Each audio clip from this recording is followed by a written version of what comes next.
what we'll be talking about for the next 5 or 6 minutes at least will be, I know, upsetting for some of you. Domestic abuse and violence is something, unfortunately, that crops up even more prominently at this time of year. And from here on in, the 1st of December onwards, there'll be many women who will be listening to this morning who actually live in fear of the month of December. This weekend, shoes representing many women and girls killed at the hands of one man were on display in Coventry over the weekend. This is a stark reminder of the domestic abuse that takes place all around us in our lives. And today, December the 1st, in the run-up to Christmas, violence against women increases, like I say, during the month of December. Tracey Cownden started Coventry Counts Dead Women 5 years ago. She's with me in the studio this morning. Morning, Tracey. Good morning, Phil. Appreciate you morning, coming everybody. in this morning. Thanks for listening. Love the T-shirt, by the way. Okay, it's a Coldplay T-shirt there, isn't it? So very good. Take us back 5 years ago and why you decided to start this. Wow. Me and my group of friends, if you remember 5 years ago, we were stuck in that horrible COVID. And then we learnt and we all experienced the brutal death of Sarah Everard by a working policeman at the time, and we weren't able to demonstrate against the male violence that had occurred and her death. But we knew that we felt as a group, and we're on our Zoom calls and WhatsApps and chatting and that we, as soon as we could, we wanted to do something.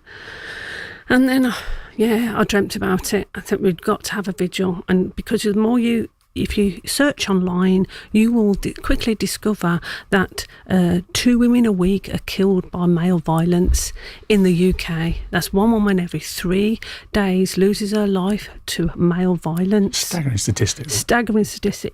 And that is still the case some 5 years later. In fact, the numbers are not reducing.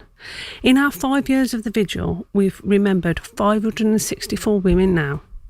And this Saturday, we remembered 97 women that were killed at the hands of men. Where did this take place again, Tracey? This took place in Smithford Way, which is between Marks and Spencer's and Waterstones, by the library there. The council allow us to grid out the 97 pairs of shoes. How many people attended?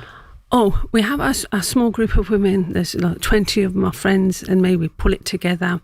We were joined by some very generous people like Simon Foster, the Police and Crimes Commissioner for the West Midlands, Natalie Kouros, who is the victim's advocate, who was subjected to domestic male violence, domestic violence by a then husband. She was 9 months pregnant when he stabbed her over 20 times. I know Natalie very well. 8 months pregnant, sorry. Yeah, we've done pieces with Natalie so before. she spoke passionately about her incident.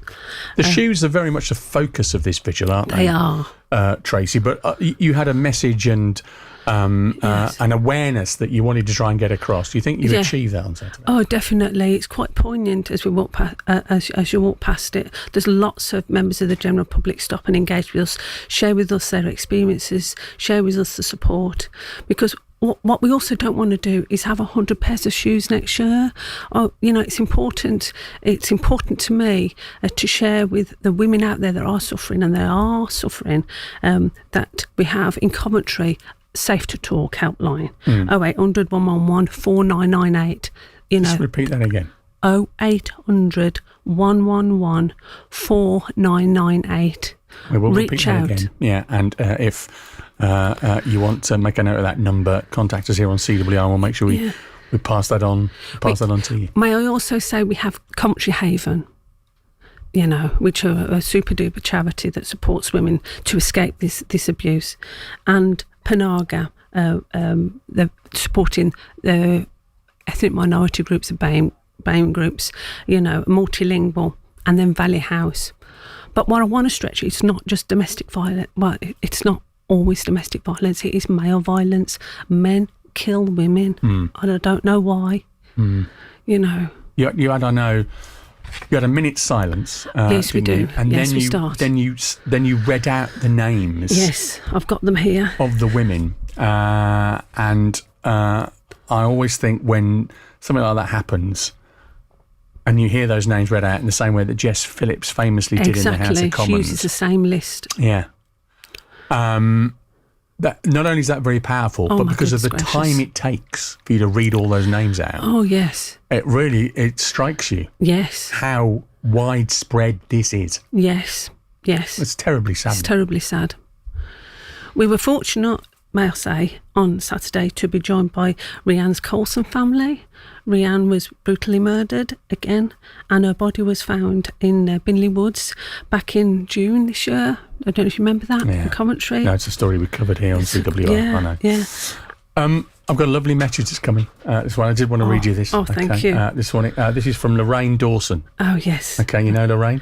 I do. Hello, you have my sister, Tracey, on your programme this morning following the vigil on Saturday. Please just let her know that Loz and all the family are so unbelievably proud of the work she does for this cause. She's a powerhouse and is amazing.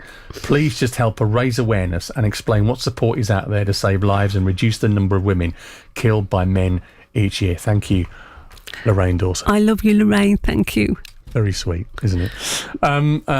We're going to hear a bit more after 8 o'clock this morning from Kairos, the Coventry-based charity. You mentioned them. Kelly's my friend who supports us with the vigil, yes. Well, just pause for a second, because Kelly Ziemba is one of those people who was also behind the vigil. I could have been one of those women represented by a pair of shoes.